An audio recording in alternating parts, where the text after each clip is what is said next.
Dodge City and in the territory on west, there's just one way to handle the killers and the spoilers, and that's with a U.S. Marshal and the smell of gun smoke.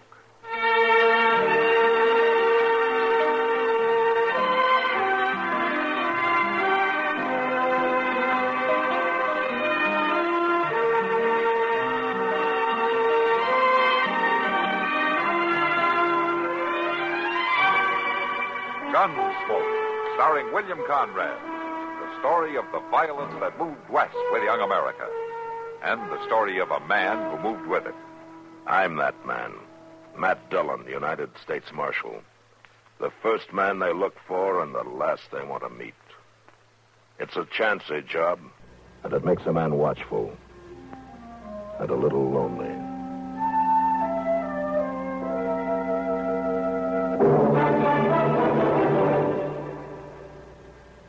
In a world of doubting Thomases decades ago, it never would have been possible for stars to shine in the daytime.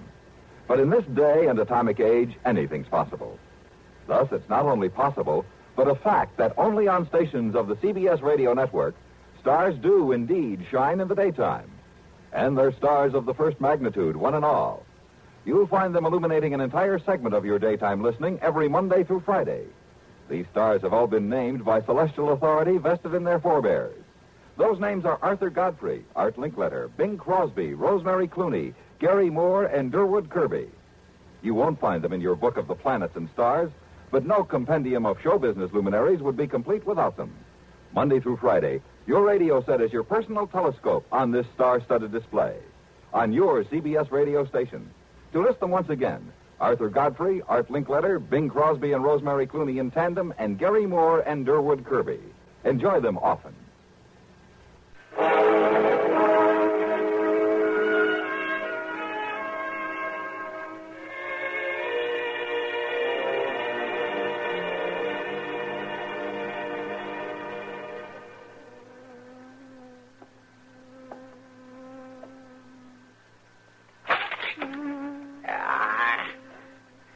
Stay still so somebody couldn't get at you. Doggone bee buzzing around his head all they can addle about his brain. Oh, God, no luck. You know, a sting doesn't do him any good either, Chuck. Oh, Mr. Dillon. Well, I tell you, I'd as soon get stung as listen to all that buzzing. Well, let him sting you then and get it over with. No, Mr. Dillon, I can't rightly do that. Why don't you try opening the window? No, I just closed it. That's how he got in the first place. All right.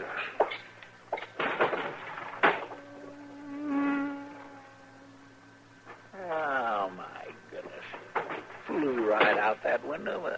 He was trying to get out all the time, Chester. Well, now, you can't be too sure of that, Mr. Dillon. I've known bees to just absolutely ignore, well, Miss Church. Hello, Chester. Matt. Hello, Samantha. Come on and sit down. Here's chair, man.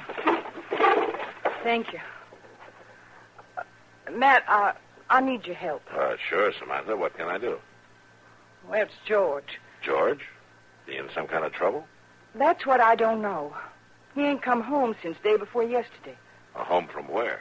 Home from right here in Dodge. He rode in from the ranch Monday morning, and I ain't seen him since. That doesn't sound like George. Staying away 2 nights? No, Matt, it don't. I didn't worry too much about the first night. Man has a right to do some celebrating every now and then, but... Samantha, was he celebrating something special? Well, it's mighty special to us, Matt. He just worked the place free and clear. We sold our first big stand of cattle, Matt, and the money took care of all that we was owing. Was George bringing the money to town? He saddled up the minute he got it. He rightly couldn't wait to pay off that note, Matt. Yeah. All right, Samantha, I'll tell you what we'll do. Let's go over to the bank. They ought to know something about this. I've been there. I've been every place else I could think of in town. Nobody's seen him. Seems like he never got here at all. Yeah. Tell me this. Who else knew that George was bringing in the money? Nobody, except maybe Ben. He probably knowed about it all right. Ben? Oh, he's the one who helps you run the place, right? Yes, Matt. We took him in when he was just a little boy. Ray'd got his ma and pa. He's just like our own. Nobody else knew. Well, Hobie Price come riding up just as George come out of the barn. They rode off together. Well, have you seen Hobie since then? I asked around for him, Matt, but I ain't found him. Matt? Yeah. I ain't never been one to give way. I know you haven't. I've got a bad feeling about this, Matt. I got a bad feeling about George. I ain't slept. Samantha, there's no use for a bad feeling yet. You just let me start looking, huh? Yeah. I guess I got to. I ain't getting nowhere. You go on home now. You try to get some rest. It isn't going to do George any good for you to get worn down. I guess you're right. Sure, I'm right. Maybe you better go see Doc, huh? I got no need for doctoring, Matt. Just you find George. Yeah, I'll start looking, Samantha. Right now.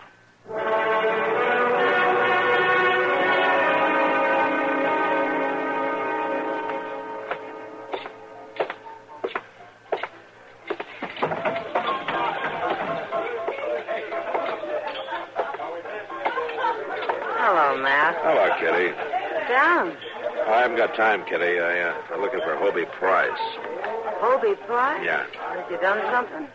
I'm not sure. You seen him lately? Oh, no, let me see. He hasn't been in today. It's the last couple of days I'm interested in. Last night? No, night before. Hobie was in then, all right, Matt. Did you talk to him? Nobody could have talked to him that night. What do you mean? He was drinking whiskey like he wasn't ever going to get any more. Buying drinks for everybody in the place. I see. You haven't seen him since? No, Matt, I haven't. I wouldn't be surprised, though, if he was still sleeping it off. All right, Kitty. Thanks. Are you off to look for Hobie Price? He's one of the people I'm looking for. I'll see you later, Kitty. Sure, Matt. See you later.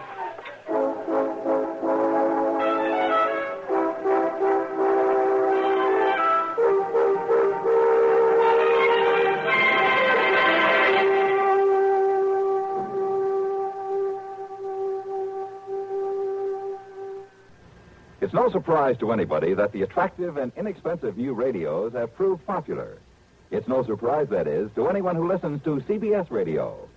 With so much in the way of music, comedy, drama, variety, and news coming your way every day on CBS radio, more than one radio around the house is more than a convenience. It's almost a necessity for anyone who has a daily routine. The man of the house wants to come home to an attractive home and an attractive wife. But household chores in themselves are rarely inspirational. The smart homemaker is one who refuses to let her regular responsibilities get her down. She gets her work done every day, but she gets her entertainment in, too. She has a radio in the kitchen as well as the living room. Chances are she has a portable radio as well to follow her from one task to another around the house. She knows why the inexpensive new radios are so popular, and she knows the value of CBS radio, too.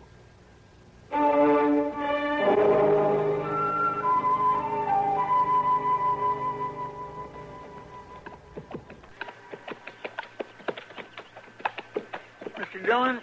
Yeah, Chester.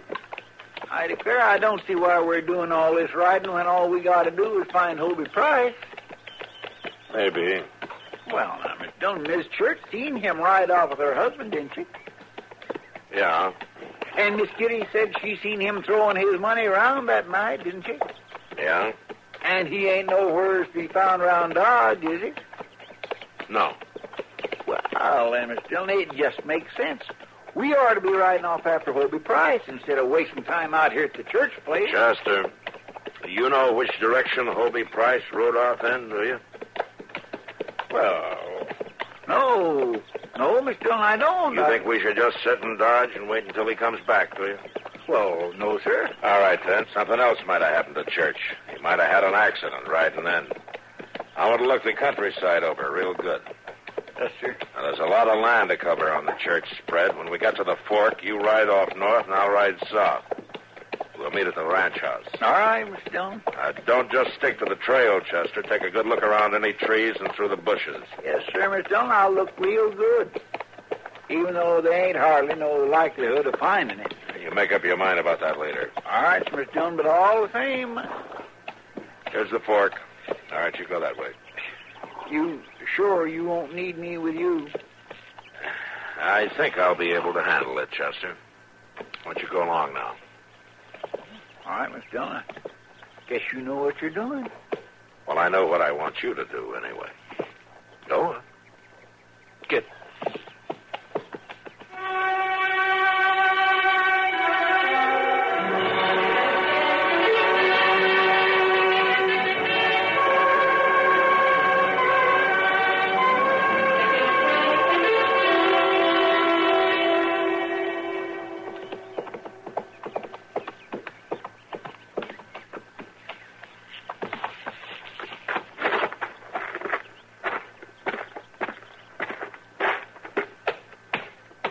Mr. Dillon? Any luck, Chester? No, sir. I didn't find nothing. And I look real good, too. Yeah. All right, come on in. Chester didn't find anything either, Samantha. Oh. Well, thanks for looking anyway, Chester. Oh, yes, ma'am. And I'm sorry I didn't find nothing. Oh, I mean... This is Ben Stanley, Chester Proudfoot. I do. Oh, Chester. We've given the ranch and the road to town a good looking over, and we haven't found a thing. You got any ideas, Ben? No, Marshal, I don't. Mr. Church rode off just like he'd always done. Oh, he set off a bit earlier than usual. Oh, yeah, he done that all right. He was mighty anxious to get that money to the banker. Yeah. Did you see him before he left? Well, yes, Marshal, sure did. I helped him saddle up. He didn't say anything to you special about anybody he was going to see or anything. No, the banker. Seemed like that was the only thing on his mind. Getting the money there and that note paid off. Never set well with George owing any money. He wanted things free and clear. Yeah. Samantha, did you and George have any kind of trouble lately? You know, like a argument or something? Oh, Matt, if you're thinking he might just have rode off from me, that ain't so. No arguments, huh? Well, I ain't saying George and I never had our differences, because we did, sure enough. We got along, Matt. We was comfortable together. He wouldn't have rode off, would he, Ben? No, ma'am.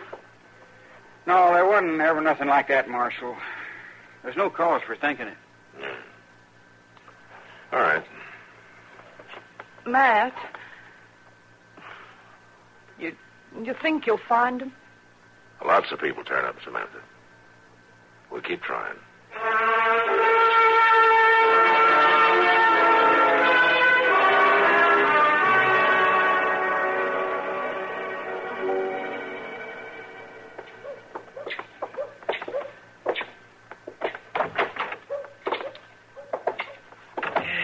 Well, I can't say I'm sorry to be back in the office, Mr. John. You're getting to be a homebody. No, that ain't so. But I ain't one to want to waste a whole day just riding around in the hot sun, I'll say that. You'll live. Oh, yes, sir, Mr. Dillon, I'll live all right. But we might just as well have stayed here.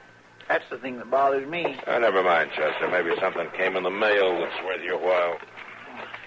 Sure do hope so.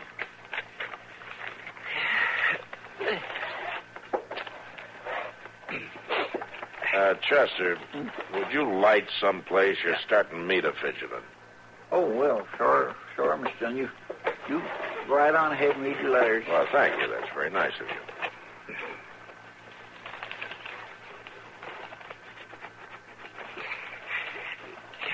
I'm going itchy places. What? Oh, nothing, Mr. Dillon. Nothing at all.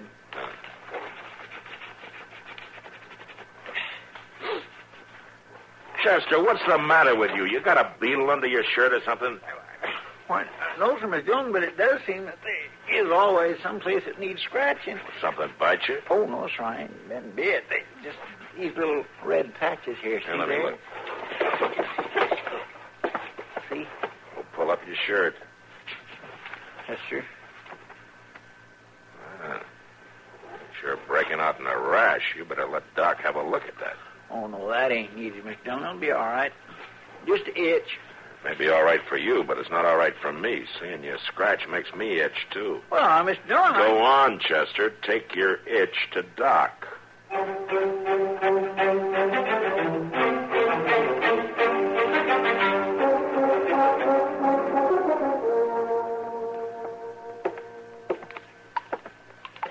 This stuff ought to make you feel better, Chester. Now, hold still.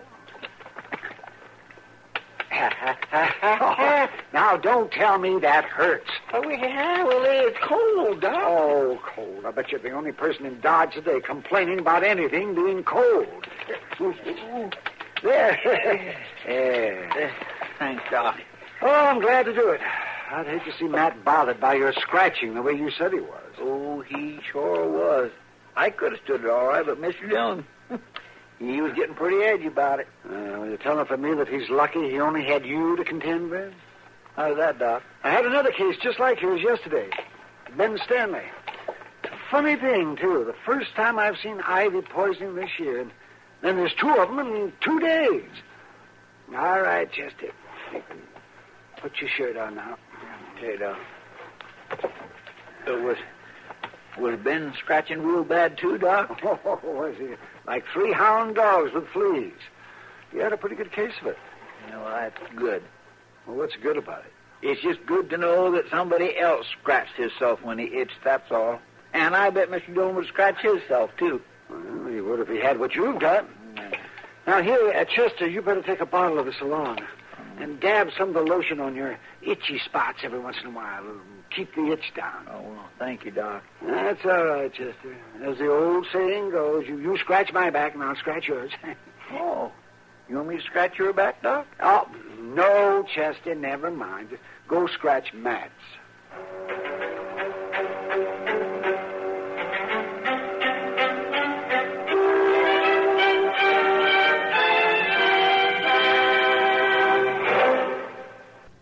Hi, this is Dennis James with a longtime favorite.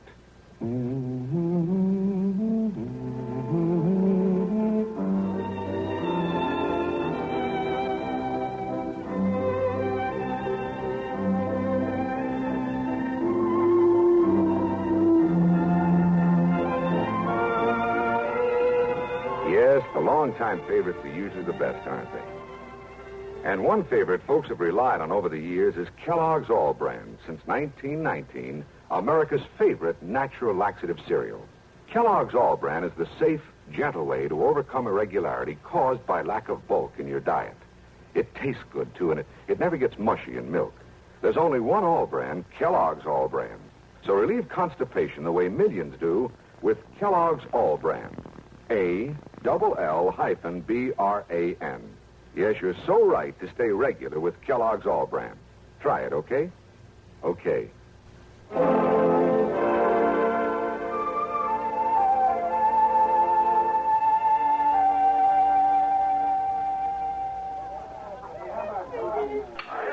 No, Kitty, I didn't find Hobie Price, and I didn't find anything at the church place. Well, you might as well have stayed right here. You're thinking of all the beer I'd have bought. We don't need your business today, Matt.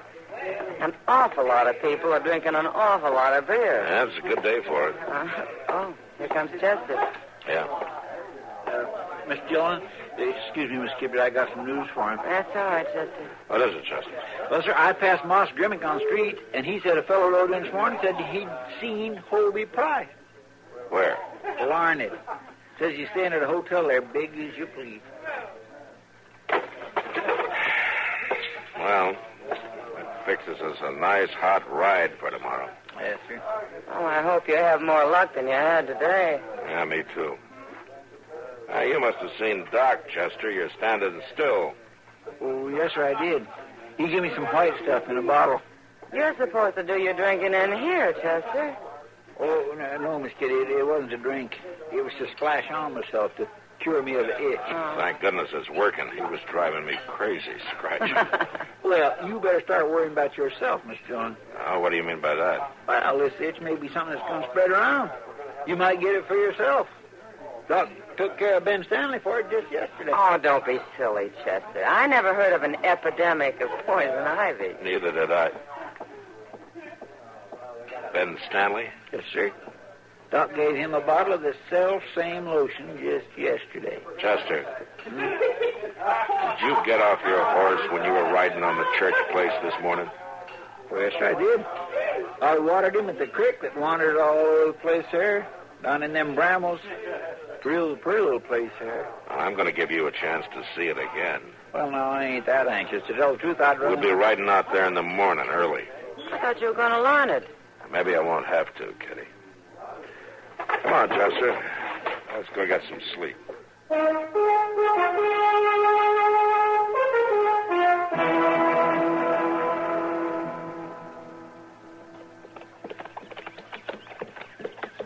All right, now, Chester, there's the creek. Yes, sir, I see it. You'll find the exact place where you got off your horse, huh? Well, yes, sir, but I don't see how it makes all that difference, so... Let me worry about that. Yes, sir. Let me see. We're right along in here someplace.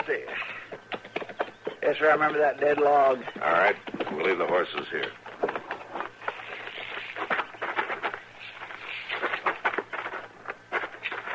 Did you smear Doc's lotion on this morning? Well, I didn't hardly think it was necessary. You may be sorry after you go through these bushes again.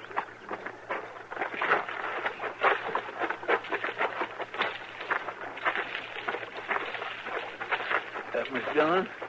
Yeah?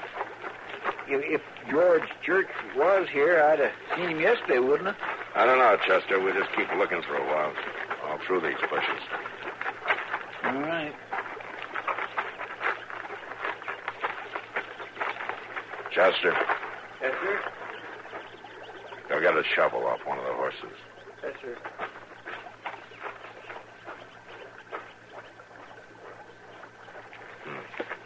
Very neat job. Almost too neat.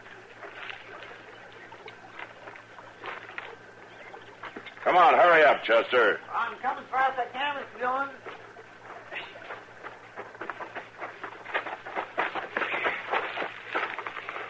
Look down there. Gracious alive. Looks like a grave. Yeah, fresh dug. We better see who's in it.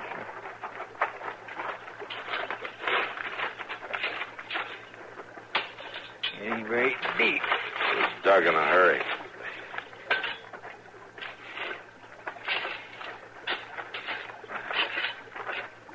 Miss Dillon. Yeah, I was afraid of it. You reckon Hobie Price drug him here?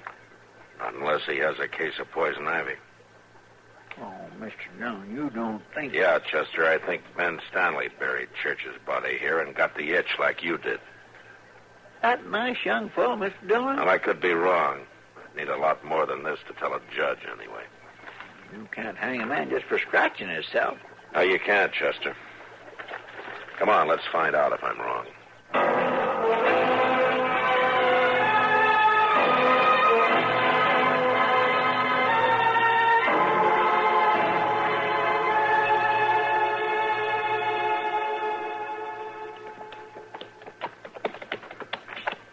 Marshal Dillon? Yeah, Ben. If I was you, I'd head south from here. I don't think you're going to find much up ahead. Well, there's a creek up there, isn't there, Chester? Oh, yes, sir, there's a creek there. Our horses will be needing a drink. We might as well ride that way. They can get a drink down this way, too, Marshal. Oh, not that it matters to me. I just want to help you look around. Yeah, thanks. I think we'll just go ahead for a little while. Marshal, down in that gully there. That'd be a good place to look. Yeah, we'll take a look at it after we give the horses a drink. Chester was down in those bushes yesterday. Got himself a bad case of poison ivy. Isn't that right, Chester? Oh, yes, sir, that's right. Did you ever get it, Ben? No. No, it doesn't bother me none. Nah. Doesn't bother me either. I guess we're lucky. Yeah, lucky. You know, that rash on your neck looks an awful lot like Chester's. No, that ain't it. Oh, that's good. Now, here we are. You can lead the horses from here.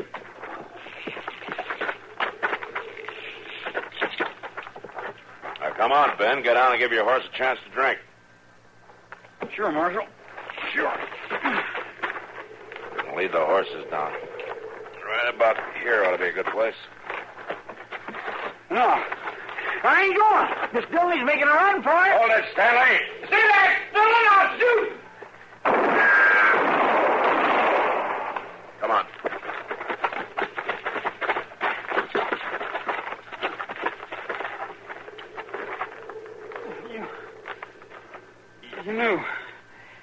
You knew about it, didn't you, Marshal? Yeah, Ben, I know. When did you find him? This morning. I didn't mean to kill him, Marshal. I didn't want to hurt him. Uh-huh. No, I only wanted the money. But he fought me for it. He fought me so hard, Marshal, I had to kill him. Yeah. No, I thought I was all right. Ms. Church said you was after Hobie Price. I knowed he rode off to the Willets' place, but nobody else did. And you weren't about to tell, were you?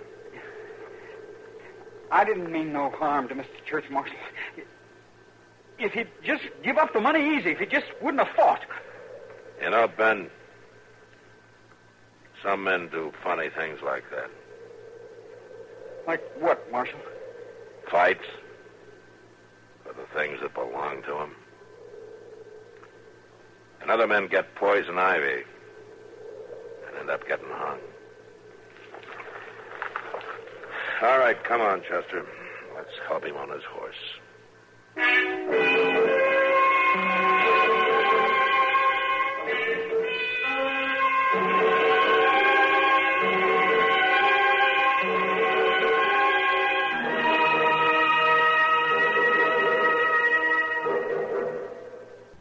Thousands of copies of the composite forum recommendations of the 1960 White House Conference on Children and Youth have gone out not only to millions of Americans interested in the future of our nation, but to people all over the world.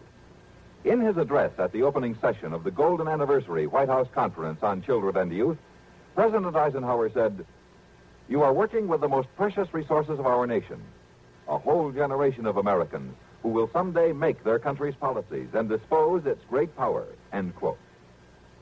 This is why the 670 recommendations published by the White House Conference have such wide interest. Check these recommendations.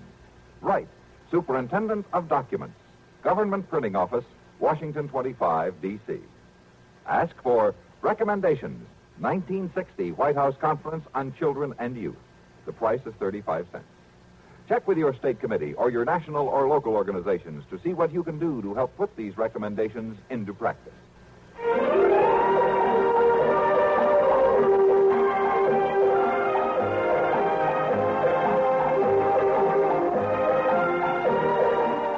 Gunsmoke.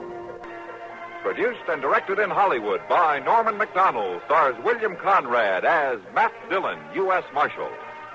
The story was specially written for Gunsmoke by Marion Clark, with editorial supervision by John Meston. Featured in the cast were Lynn Allen and Sam Edwards. Harley Bear is Chester, Howard McNear is Doc, and Georgia Ellis is Kitty. This is George Walsh inviting you to join us again next week when CBS Radio presents another story on Gunsmoke.